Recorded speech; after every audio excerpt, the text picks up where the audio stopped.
Hello and welcome to Inside the Avatar Studio. Inside the Avatar Studio brings together innovative leaders from the virtual technology frontier to discuss their perceptions, perspectives, and predictions of what being virtual means in today's society. I'm your host, Kevin Feenan, and with me today is Dick Dillon, also known as Coughran Mayo in Second Life. Coughran is a Senior VP of Planning and Development for Preferred Family Healthcare, which is a comprehensive behavioral health nonprofit organization established in 1979, I believe. Yeah, that's correct. Yeah, and you guys do substance abuse treatment, prevention, mental health services, and mostly in the the mouth is working today, Missouri area. That's right. Correct? We have offices in 20 cities and towns around Missouri and also in southeastern Kansas, in the Wichita, Kansas area. Oh wow! Well, it's you got a little, just a little piece of real estate there that you need to look after. It's a pretty big organization. I just actually flew back today from a trip down to our Joplin, Missouri programs. As a lot of you know, Joplin was hit a couple of months ago by a Force 5 tornado, and it destroyed 2 of the 3 buildings we had. So I was down there today meeting with our community advisory board to talk about our plans for the future and for rebuilding that particular location. Cool. Well, actually, it's kind of interesting because things along those particular lines, I mean, you look at the situation that, I mean, you just sort of walked into. We look at things such as, the terrorism incident, that occurred in Norway.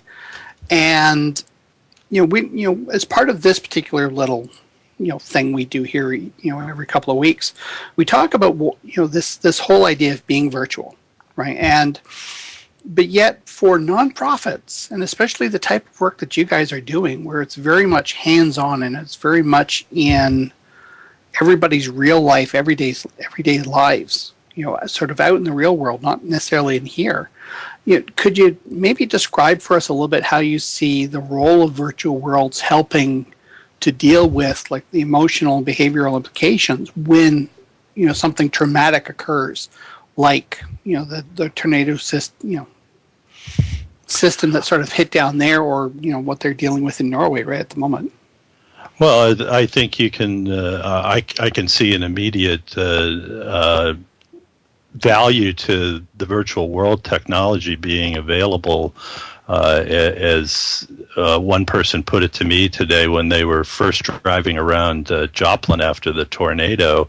It was about a 2-mile wide, 5-mile long swath of everything was gone. I mean, there was just little tree stumps left and houses that were crumbled in on themselves. And as they were driving around, they realized that the street signs were all gone, and they really had no idea where they were.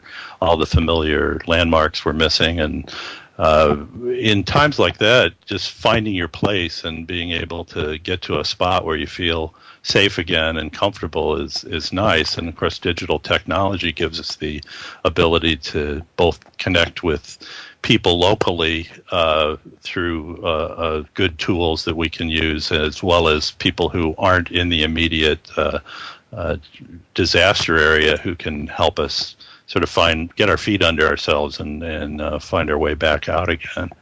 And that's just a really simple example playing off of what I did today. In the bigger picture and in the mental health field, there are populations across the United States, really across the world, that we just have not been able to reach successfully over the years. I've been in this business for about 30 years now, and people living in rural areas or frontier areas are very hard to provide counseling services for, just because of the great gap in distance between where they live and where the services are offered when the services are tied to physical buildings and geographical space. And so some of the things that we've been doing in the last couple of years utilizing virtual technology has helped us tremendously to reach people and deliver services to people who wouldn't get anything otherwise. Well,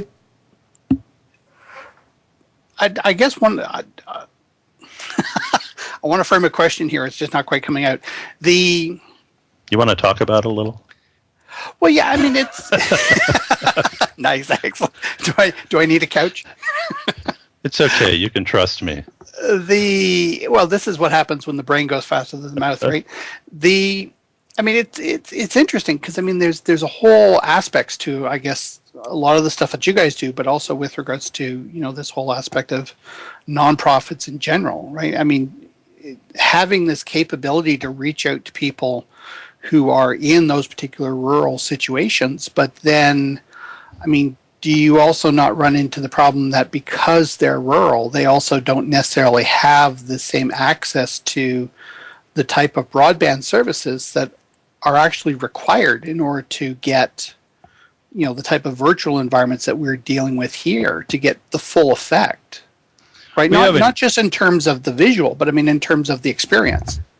Sure, we haven't found a perfect solution to everything yet, but what we found is certainly in the States anyway, or in the states in which we operate, that broadband penetration is certainly a growing thing, and there's many more people than we would have expected to have access. They may not have it directly to their house. Some of our clients actually have to go to a local spot, whether it's a coffee house or a library or school, to get an adequate connection. But by hook or by crook, we found really dozens of people that we've been able to help in our pilot projects who are able to get into Second Life and inhabit a virtual space with other people like themselves, as well as the trained counselors that we use to deliver services. And once you get in and once you get comfortable with the virtual world, as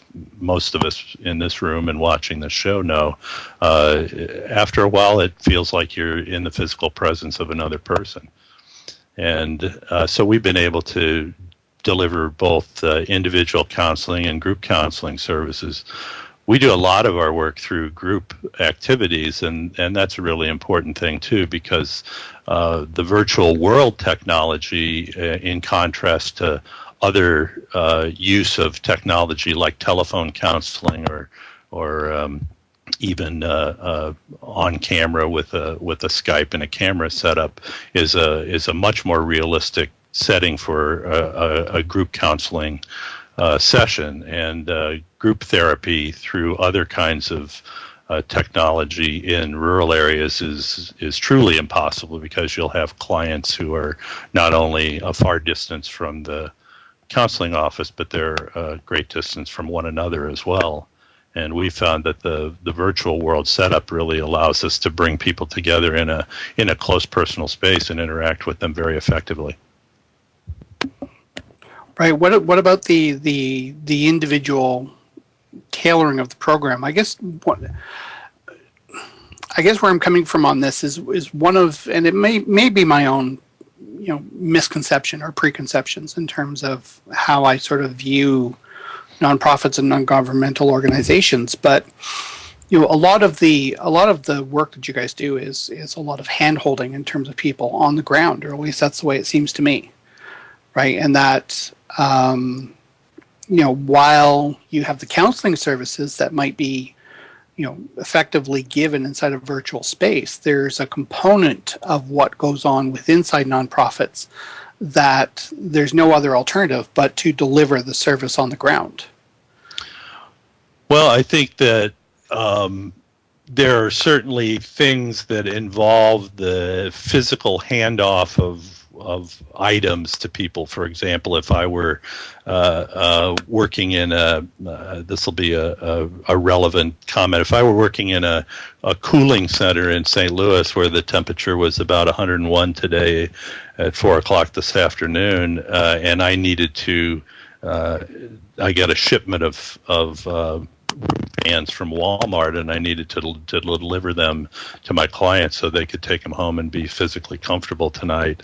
That's not something, obviously, I can replicate in the virtual world. Just like if you and I sit down in the virtual world and I hand you a beer, you can pick up the virtual beer, but you're not going to be able to drink it either. That being said, there's still lots of things that I could do to, for example, have conversation with you and give you tips about how to solve heat-related problems or how to make sure that you're taking care of your health that can be done inside the virtual world and don't really require me to be in the same physical space as you are. So we want to capitalize on the things that we can do and recognize that this is not a universal solution to every activity that every nonprofit in the world engages in. Some things absolutely do have to be done face to face. Face to face on the ground, yeah. I guess to a large extent, I mean, you're also dealing with a very willing population inside these environments. Well, maybe not. Maybe that's a bad assumption. Well, I'll tell you the story of our involvement in virtual counseling, and that was in February of 2007 when I first encountered Second Life, and I came in and I saw on the entry screen before I logged in that there were 14,500 concurrent users. I was just awestruck. And of course, we all know that number's up in the 50s and 60s, sometimes 70,000 now. But it seemed like such a large percentage of people, and I thought to myself, well, this could be a great marketplace for our services. If you just look at the issue of addiction counseling, we know that 5 to 7% of the general population has an addiction problem with alcohol or some other drugs, and looking around this room, it's probably more like 40%. But certainly, as I thought about that 14,000 number, I thought, well, 5% of that's a pretty good chunk of people, 750 people. I wonder if I could just capture them as clients, this would be a great marketing tool. Well, we had the same challenge that a lot of marketers did and still do have in the virtual world, and that is that the population can be large, whether it's 14,000 or 60,000 people, but the population density is not high. So after reflection, and I've said this to many people often, I realized that delivering counseling services to current users of Second Life and marketing those services would be a lot like being a door-to-door salesman in Montana. You have customers there, but the distance you have to drive in between seeing them is prohibitive. So what we did was actually take a couple of steps back and realize that we had clients now that we were encountering for whom various problems. I mentioned the rural issue and that being a big one, but also people with physical handicaps or even people who lived near some of our programs, but perhaps they had to travel through some not so desirable neighborhoods in order to get there and use public transportation and the like. And so we realized we had a lot of clients already who weren't using Second Life or other virtual world technologies, but they could benefit from the ability of being able to connect with each other and with our professional staff inside a virtual world.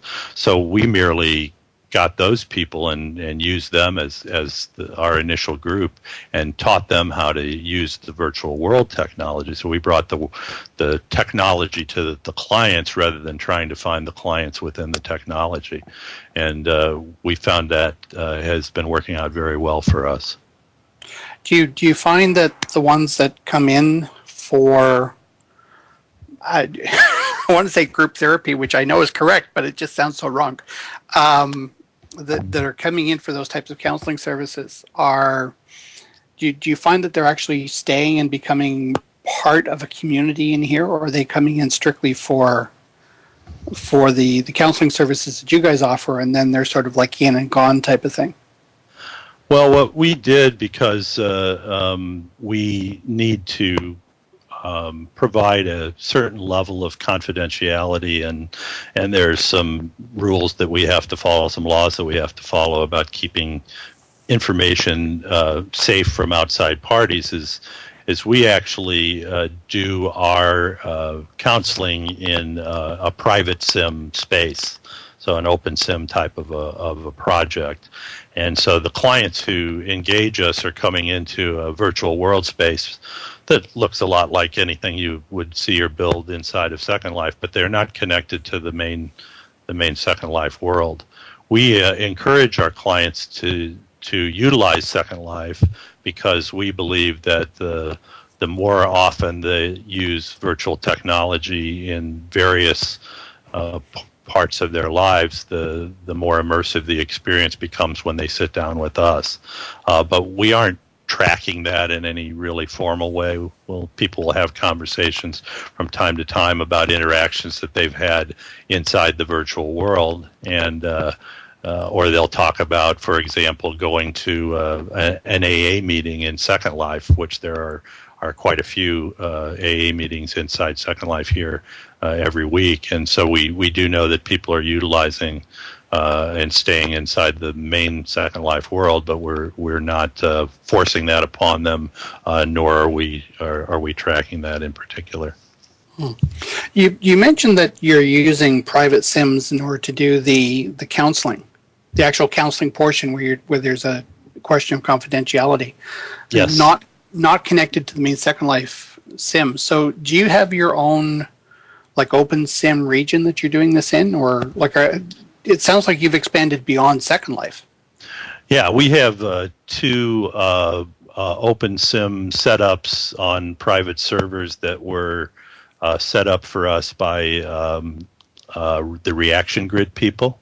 We've been working with them for about 3 years, and we have two separate projects. One of them is focused on adolescent clients between the ages of 12 and 18, and the second one is focused on a group that's somewhat older, from 19 to 30-year-olds is the actual age demographic that we're focused on. So we have two private open sim type regions that we're using, and actually we've got two new projects that we've started within the last 60 days or so, and we're using the Unity game engine and some virtual worlds that are built with that to try that for contrast. Right. Are you finding that you're running into any legislative problems? Sorry, let me backtrack from that question a little bit. One of the things that we've discovered through some of the work that we've been doing with Duke University and a few other education groups around is that as soon as you start talking about things like patient confidentiality or student records or anything like this, there are some states that have legal requirements in place that basically says you cannot have these conversations over a voice over IP line because it's not secure. Mm-hmm. Right. At least that's the theory, right? So, correct. Do you guys run into that particular problem at all with regards to your sims? Because obviously you're doing some voice as part of that. Right. So far, we have not. We've explained how we do things to the people that have funded us, and we have not had anybody challenge us on that. We are paying attention to it, and one of the reasons that we're testing out the Unity tool right now is that it uses a different voice technology than OpenSim or Second Life does, that promises to be more secure and probably more acceptable to those people that have concerns on that regard. Yeah, but in general, you haven't really found that it's been that big of a problem. You know, we have, as I said, we have one project that's been operating for 2.5 years, and the funder is very comfortable with the way that we're doing it. Our second one is about 10 months old, and it's federally funded. And again, we have not had any complications with the U.S. government who's funding us. It's through the the Health and Human Services Center for Substance Abuse Treatment, and we're working towards getting our services compensable by the federal Medicaid system, which is where we expect we'll probably run into our first serious challenge to that particular issue. So we're trying to be prepared for that. So what's the specific issue that's with that particular set of regulations? Well, sorry, you don't have to answer that if you don't want to. I mean, it's just. I'll take the fifth on that one, maybe. No, okay. I think it's just what we've discovered over time, and we do a lot of business in our real life offices, our ground-based offices with Medicaid, and they just seem to be extraordinarily fond of regulation. I'll put it that way and sort of leave it at that. Well, so if there's in some kind of regulation they can invoke that might complicate the system, somebody there is going to find it, I'm sure. Well, in about 2 weeks you won't have to worry about it because nobody over there will be paid, so you'll be fine, right? That's true. Just furlough the inspectors first. That's what we always say. I know for nonprofits and others that quite often, especially if they're in receipt of federal government funds, and this is, I'm not sure if we've got the same regulation up here in Canada, but I know you've got one in the US that basically says if you're in receipt of federal funding, that you have to provide services in such a way such that anybody in terms of any ability, right, can gain access. So I mean, whether they're sight impairment, hearing impairment, right, what have you, right, and certainly we see groups like Virtual Abilities and others inside the environment here that cater to that particular need and that particular challenge. But I'm wondering how you have found it with regards to your specific organization. Well, we're subject to the Americans with Disabilities Act, and just as you said, we have to reasonably accommodate anyone, no matter what their circumstance is, and of course that's not drilled down usually to the extent where it says that every service under every circumstance that you give has to be available to everyone, but that you have to be able to deliver appropriate services to anyone who needs them. So if we find people that are unable to, for example, if we have clients who are don't have broadband access and live in rural areas who can't get into the virtual world in order to get assistance from us, they still have the option to come to one of our offices and get their services in a traditional manner. And so we're not delivering in terms of the content and the methodologies that we're using to deliver counseling, we're not doing anything new and unique when we meet with people in virtual worlds that we wouldn't be doing with them at any one of our traditional locations. So we have the opportunity to offer services to people as best as we possibly can. Once again, you will still have challenges that come up with individuals, whether it's a physical handicap or a distance problem or whatever, that you can only do your best to try to solve those problems. And if the resources aren't available for them, then they will have to do without the services, unfortunately. We're still not living in a perfect world yet. Right. Have you found that there have been very specific challenges that you've had? I mean, you've had a number of projects. Yeah, I mean, some of the information I have here is that you've got close to, a couple of, was it $1.5 million in terms of virtual world type projects? Yes, we've written grants and won contracts that total up to about $1.5 million now for 4 separate projects, and again, they're different projects. As I mentioned, the first 2 are differentiated by the age group of the clients. The third one is actually a smoking cessation program that we're doing under a grant that we won earlier this year to just really deliver a kind of a canned smoking, quit smoking curriculum.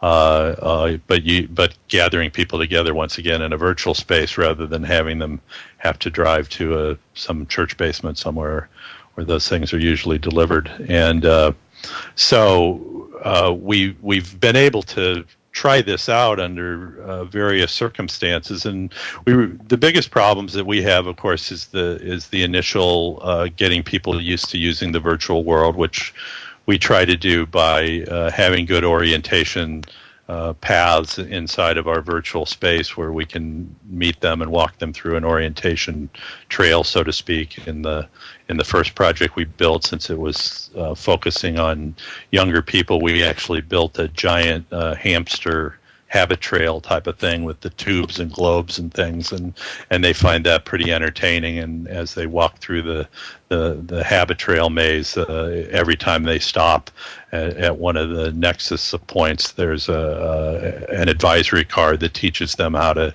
use their camera or how to use text chat or voice chat or whatever. And by meeting them in the virtual space, we can walk them through those types of things and get over that initial hump.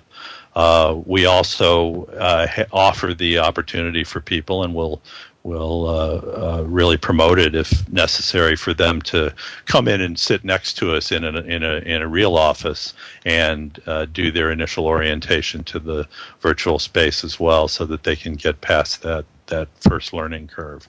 And that seems to work out pretty well. Other than that, and the usual, your SIM crashed, or my computer crashed today, or I couldn't get a good connection, that's kind of normal to all of us who spend much time in the virtual world. You learn to get past that. You reboot the computer, or we reboot the region, and we move on.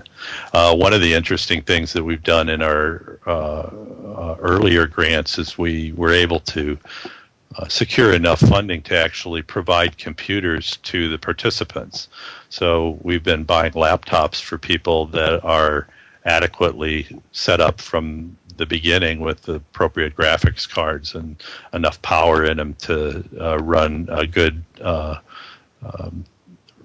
res of the virtual world when they come in world. And we anticipated that could be an expensive undertaking, especially because our initial group was teenagers, and so we built in a 30% loss ratio for the computers. So we figured some would have a 32-ounce soda spilled on them, or be dropped out of a car window, or mysteriously disappear from my school locker or whatever.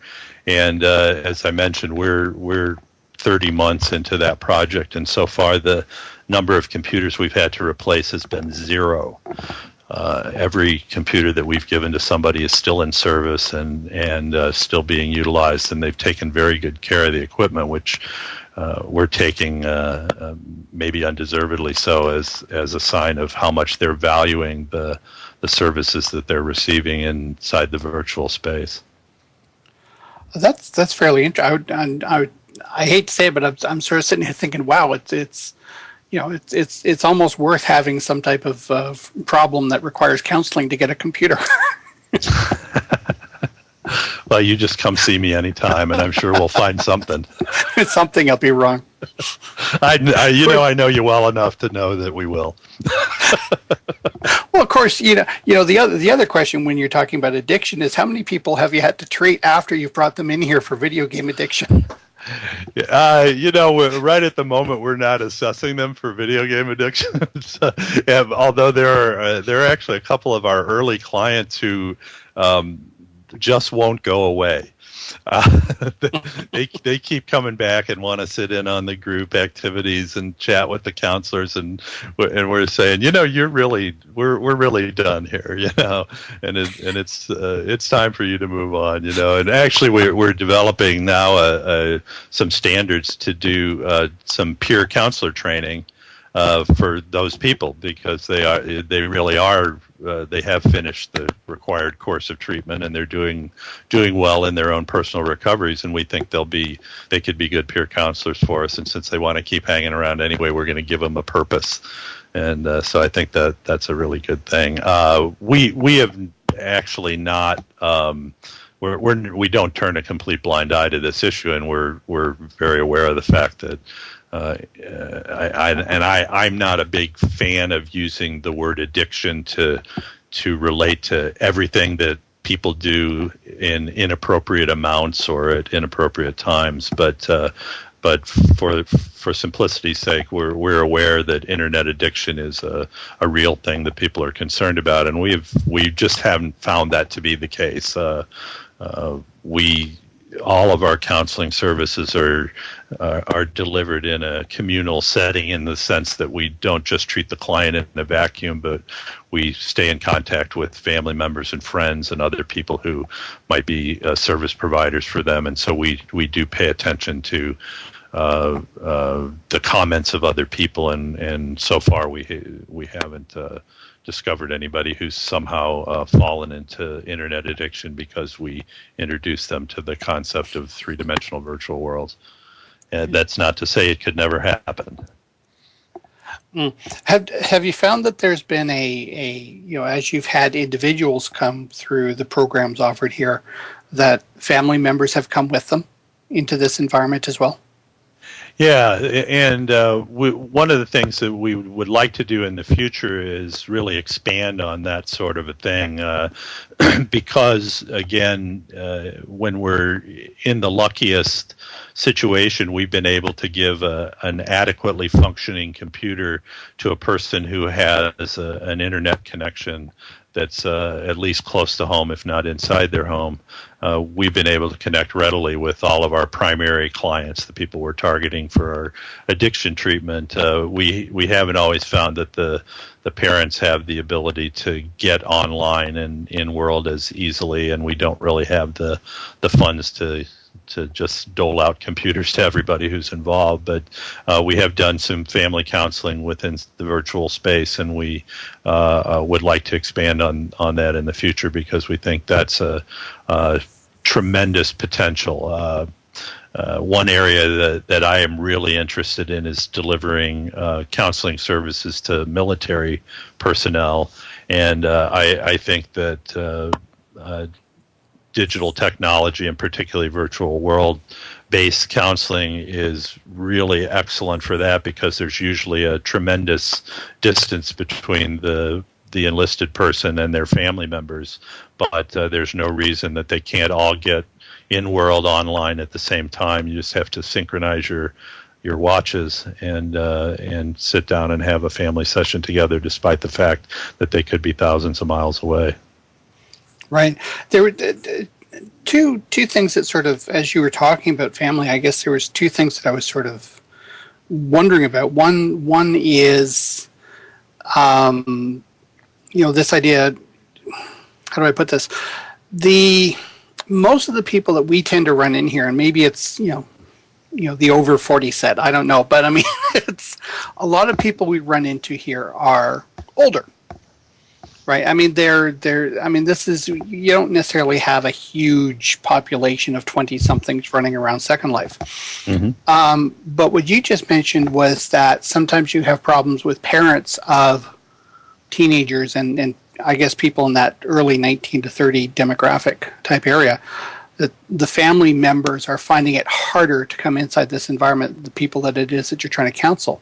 Have you found that there's any specific reason or aspect for that other than busyness of schedule? Or I think that the biggest challenge for us, and probably the biggest challenge for a lot of nonprofits who want to utilize Second Life or any other virtual world platform in meaningful ways, is the lack of a lot of extra money laying around to try innovative projects.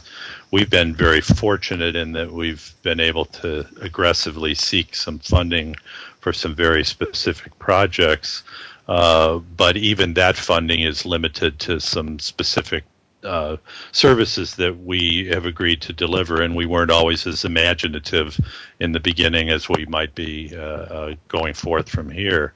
And what I think is one of the challenges is that we don't have the money to pay for the staff to work directly with the extended family members in many cases. We don't have the money to pay for hardware or internet connection if that's something that's needed in order for it to happen.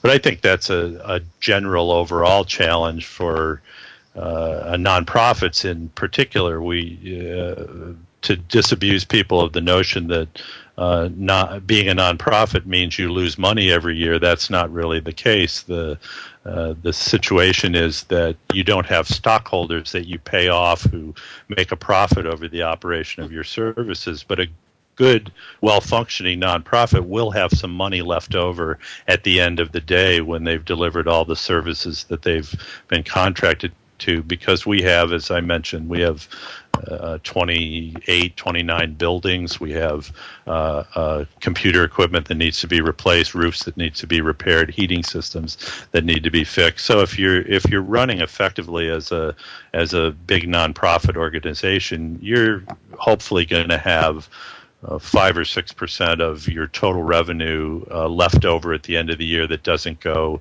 to the cost of directly delivering services that allow you to do some of those things. But that's not a lot of money, and if you're a small nonprofit, it's a very small sum of money, and so there's not often adequate funding available in order to try new things that haven't been tested and proven in the past for most nonprofits that I'm aware of, whether they're a counseling agency like ours or some of the many organizations that exist over on Nonprofit Commons, where we're a member, that do a variety of services around the world. Most every dollar is spent before you get it. And so I think that's a consistent challenge that nonprofits have to contend with. I certainly recommend that people look for private grants that will allow them to fund their innovative projects, because there is actually quite a bit of money out in the world from private foundations, healthcare-related organizations, and governmental agencies that you can get in the form of grant money, where you might have a little bit more say in determining the parameters of your project, and you can design something that utilizes a virtual world technology that could be accepted and funded. Right. You mentioned that you were doing work with the Nonprofit Commons Association. Yeah, we've been involved. Actually, when I first came into Second Life, I went into the search tool, and because I'm sort of a business-like kind of guy, one of the things I looked for was counselors and addiction therapy and things of that nature, and was searching. And then I did search on nonprofits, and found that the TechSoup organization, which is a large San Francisco-based organization that we had actually done business with outside of the virtual world, had a presence here, and they were in the process of setting up what's now the Nonprofit Commons, which is now like a 4 or 5 sim region with about 100 different nonprofits that have spaces there. And so I hunted them down and got involved in nonprofits right from the get-go here. Right. And as you said, I mean, a lot of them are very small type organizations.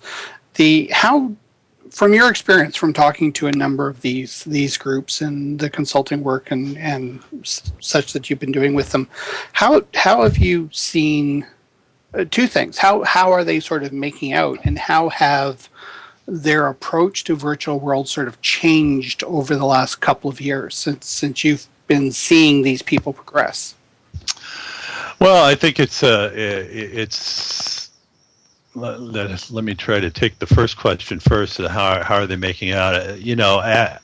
Always the smaller you are, the harder it is to kind of dig your toes in, both for the money reason, for the fact that in a smaller organization, it's much more likely that the same person has to wear a dozen hats, and the hat that fits with exploring new technologies to determine how they can be effectively utilized by our nonprofit can be a very small slice of the pie there, to mix a metaphor. And so we have to we're fortunate again in that we're a large organization, and that my primary job could be easily described as figure out what we need to be doing next year and how to get there and how to pay for it. And so we do have that opportunity that we actually have somebody, myself, on our staff who should be doing what I'm doing, and other people in smaller nonprofits often have to contend with paying the bills and making sure the help shows up on time and get things out the door that I don't have to do because we have other people in our organizations to do that. There's also that issue of, even if you're effective and you bring a small percentage down to your bottom line at the end of the year to try out new things, if you're a organization with a budget of $1 million, 5% isn't really a whole lot of money. If your budget is $25 or $30 million, it's a chunk of change, and you might actually be able to get some things done.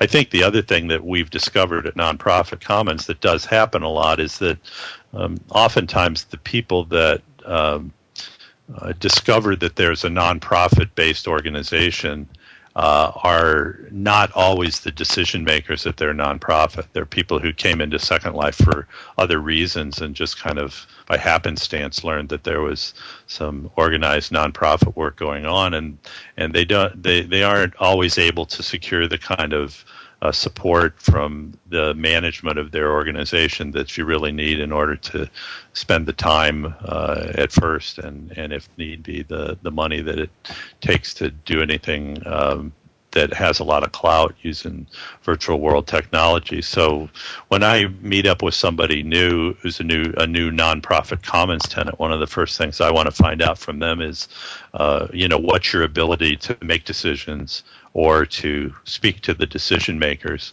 in such a way that we can get your nonprofit to be fully behind your participation inside the virtual world. If you don't have that, that can be a real challenge to get much done here. Yeah, it sounds very much like the same challenge that education is going through. I mean, there's some 600 to 800 educational groups with inside Second Life currently, and more than half of them are single professors that are doing things outside of the academic track. Yeah, if your administration isn't aware of what you're doing and doesn't support it, you are going to run into challenges sooner or later.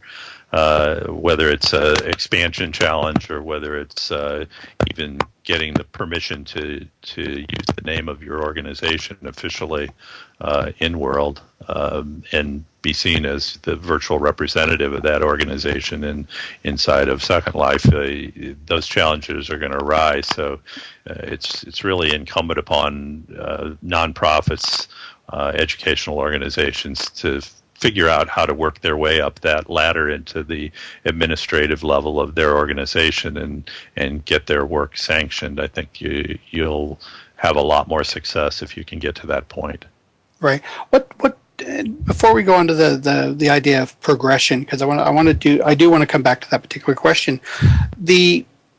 What were some of the challenges that you went through? I mean, obviously you're at the VP level with inside the healthcare organization there, but I mean, was a lot of the stuff that was happening in here, did it require a real education for the other decision makers with inside?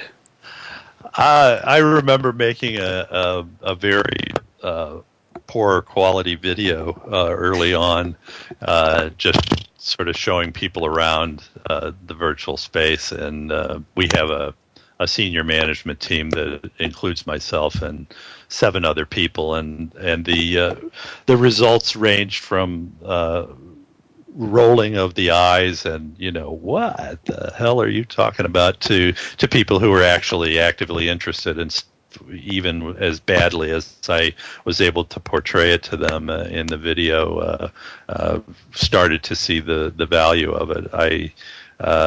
I think that today, down the road, now that we have several projects going on, we've gotten a lot of really good publicity. In January of this year, we had an article written about us in Popular Science, which I had a copy of that had just come out onto the newsstands at a conference I attended in in Baltimore, and I showed it to the audience, and I said, we just got written up in Popular Science, and although I know it's not as prestigious as the Journal of Adolescent Psychiatry, the Journal of Adolescent Psychiatry also doesn't have a circulation of 1.3 million people, so I'm not feeling real bad about that. So it's helped to get good publicity, and it's certainly when I won our first $300,000 grant, that helped out a lot too. Even the people who still kind of wonder what the heck this virtual world is all about recognize the fact that that other people are willing to give us some money to try what we can do here, and so I think they've become contented with that. It's really not my goal to bring all of our staff into the virtual world, although I'll mention that we've had staff meetings inside of Second Life. We've done job interviews inside of Second Life, interestingly enough, and that's worked out pretty well for us. So I have been able to snag in some of the rank and file middle management and even some of the clinical people and clerical people into virtual world space, and they've usually been able to get it. I think there's a layer of people within our organization, as there probably is within any, who anything, the electric can opener kind of troubles them a little bit. They like those old hand crank ones, and there's a point at which you decide that you don't have to evangelize everyone. Right. So just for the sake of argument, what was the reaction when you went to the first group of line staff people within the organization and basically said, we're going to turn you into our cartoon? I never said it that way. I've spoken publicly on our projects at several national meetings, and I've kind of honed it down, and I won't say I was able to do this right at the beginning, but one of the things that I do right from the start when I encounter a new audience and I want to introduce this idea to them is that I say, an avatar is a computerized representation of yourself which you control in real time that allows you to connect with other people inside a virtual space in which they are also represented by avatars. And then I ask everybody in the audience to raise their hand if they've ever had a computerized avatar. And generally, I don't get more than about 10% of the people who will either have done so or are willing to admit it. But then I show them a screenshot from a Pong game. You know what Pong is? And I ask, anybody know what this is? Well, it's like unanimous. Everybody says Pong, And I said, well, if you'll recall, when you played Pong, there was a little blip here, rectangle on the right side of the screen and a little rectangle on the left side of the screen, and then this little dot that traveled back and forth, and you basically played ping pong. And if you ever played Pong, you've already had an avatar. Your avatar was very plain. It was a white rectangle. You could only move up or down on the side of the screen. You couldn't move from side to side. And the only thing that you were capable of actually doing was hitting this little dot back towards the person you were playing against, who also was being represented by the avatar on the other side of the screen. So if you've ever played Pong, you've already had an avatar. So we're already over one of the big hurdles, which is people are just thinking, Avatar, what's this all about? Well, now they know, and then I move on and I show them a Pac-Man screen, and I'd say, oh, Pac-Man, big advantage now. Now you can move up and down, and you can move side to side, which means that you can work your way through a maze, and it feels like you're actually moving around this space in a much more meaningful way than you did with Pong. And then we just sort of talk about how video gaming technology has advanced over the years, and then I can show them some pictures or actually bring them into Second Life and show them how the avatars work in there. And it's not such a big stretch of their imagination anymore, because they understand that, I've actually been an avatar, and maybe while I was sleeping, technology has gotten better, and the avatars are much more interesting, and they can do many more things. The virtual space is much more interesting, and you can do many more things as well. The getting back to the question of progression, with the nonprofit groups that you've been consulting and dealing with over at TechSoup and Nonprofit Commons, have you seen a progression in terms of how they've been approaching the environment, like the level of sophistication, even if they don't necessarily have the dollars behind them, like groups like yours have? What I think that I've seen in talking to people is that there's a little more historical information out there in the interwebs to look at. So if you're new to this idea, and you even back 4.5 years or so when I first got involved, if you would, Google nonprofits in Second Life, you wouldn't see a whole lot of information. And now there's quite a bit more information available.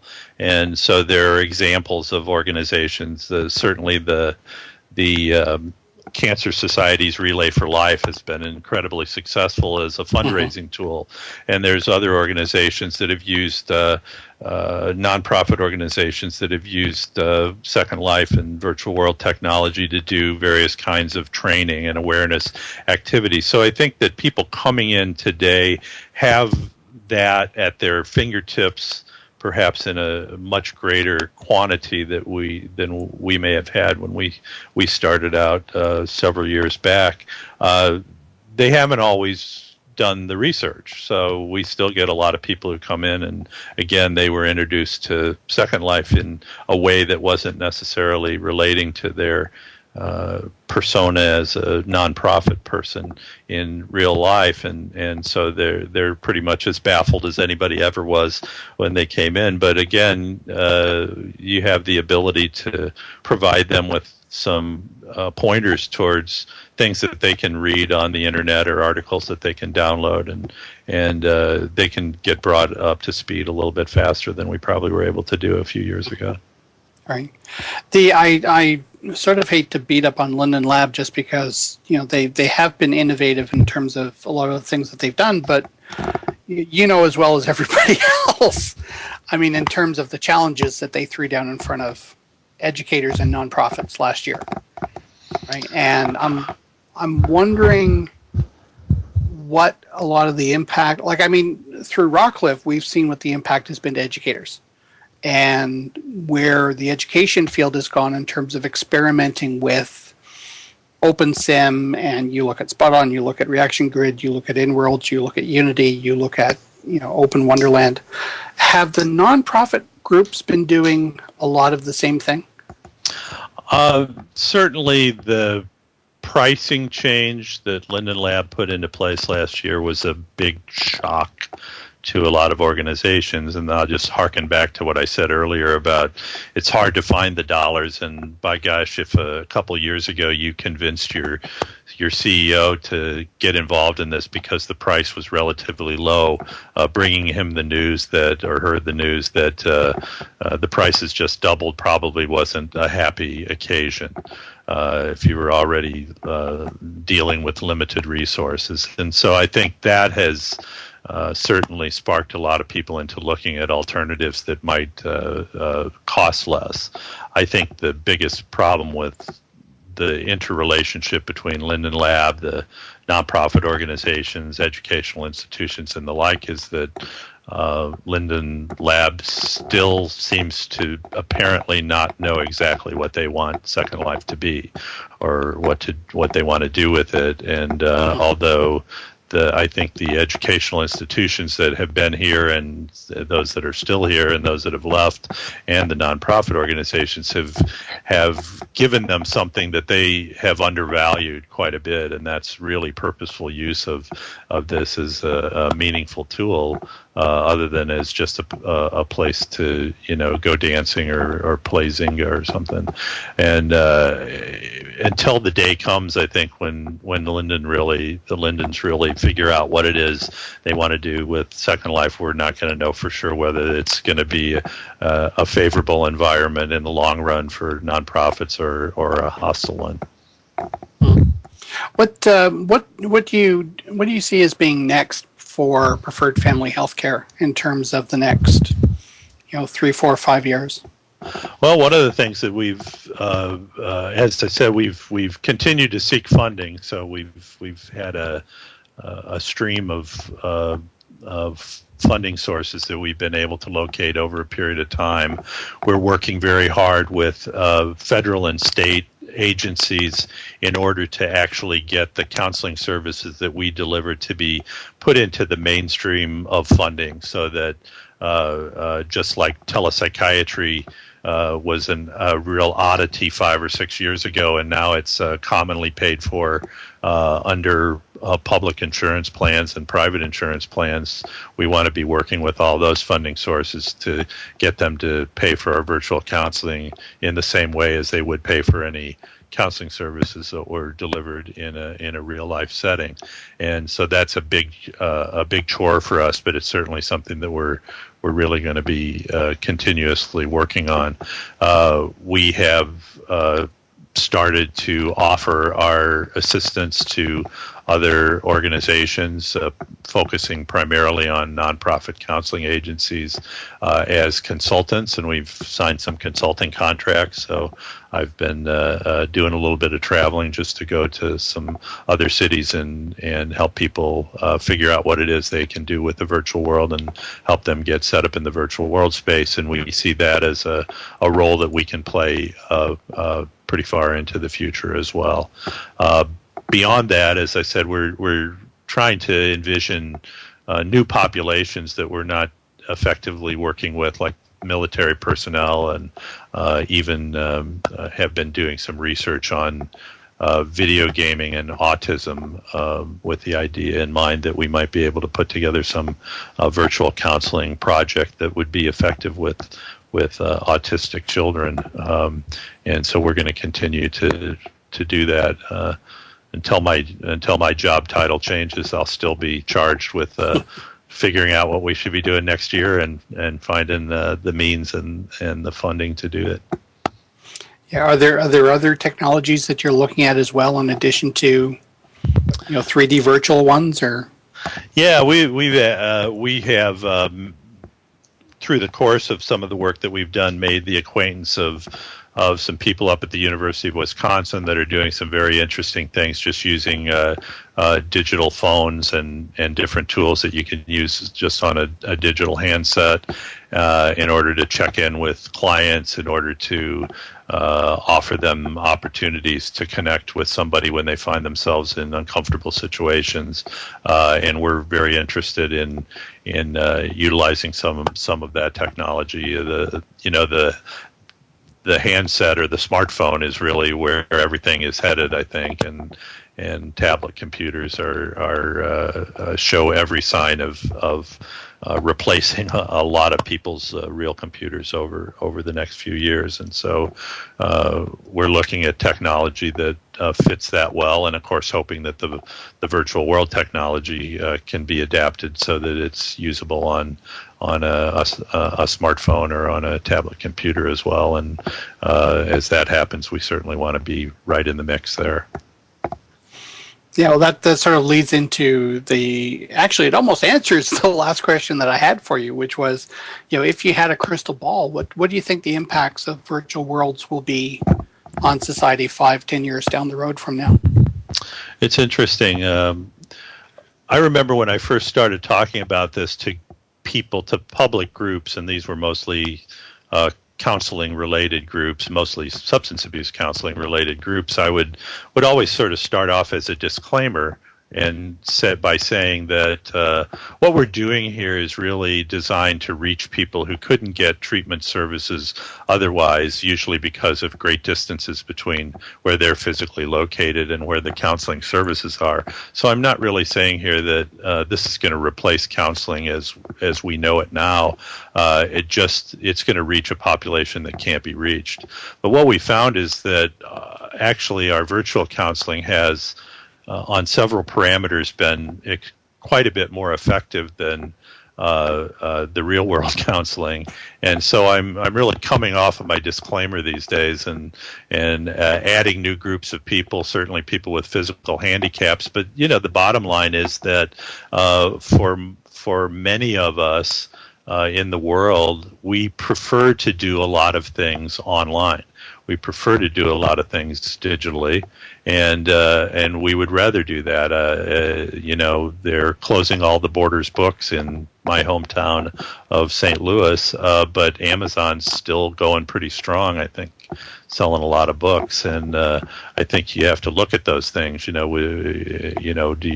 Netflix have a better model than Blockbuster and that sort of thing? So these days, I'm saying that I still don't believe that in the foreseeable future that virtual counseling is ever going to replace the traditional forms of counseling. But what I do think is that more and more people are going to find that they prefer to receive their counseling using a virtual world, and that we're planning to help deliver those services. Very good. Well, Coughran, Coughran. You have to say my name right. Coughran. I keep wanting to throw the GH in there. I don't know why. It's silent. It's silent. The GH is silent. And the U is silent. The U is silent. You'd think after 4 years I'd get this right, wouldn't you? Oh, we'd hope. That's okay, Fallon. Oh my goodness. Anyway, listen, I want to thank you very much for coming onto the show today. It's been wonderful having you on here, and I'm really looking forward to seeing what you guys are going to be doing over the next couple of years. Well, it was a great pleasure. I always enjoy talking to you, Kevin. Thanks. Well, for the sign off, I mean, that's it from the Rockcliffe Rotunda. Inside the Avatar Studios, produced by Bevan Whitfield and Rockcliffe University Consortium. Technical production by Robustus Hacks and Mel Burns in association with Metaverse TV. For more information on Inside the Avatar Studio, you can check out our website at urockcliffe.com. That's 2 F's. Or subscribe to our Twitter or Facebook fan page, also at urockcliffe. So thank you all very much, and that's going to be it for the rest of the summer. We're going to pick up in September, and it looks like we're going to be starting off with Bevan. Who are we starting off with? Oh my goodness! Oh my goodness! I don't believe his name's just slipped my mind. Buyers Sellers is going to be back for our first show, and it's going to be really interesting because we're going to pick up some of the conversation in terms of what we had from last year. So, it's don't worry, you're not missing much. August is sort of a month off for us, and we'll see everybody back here in September.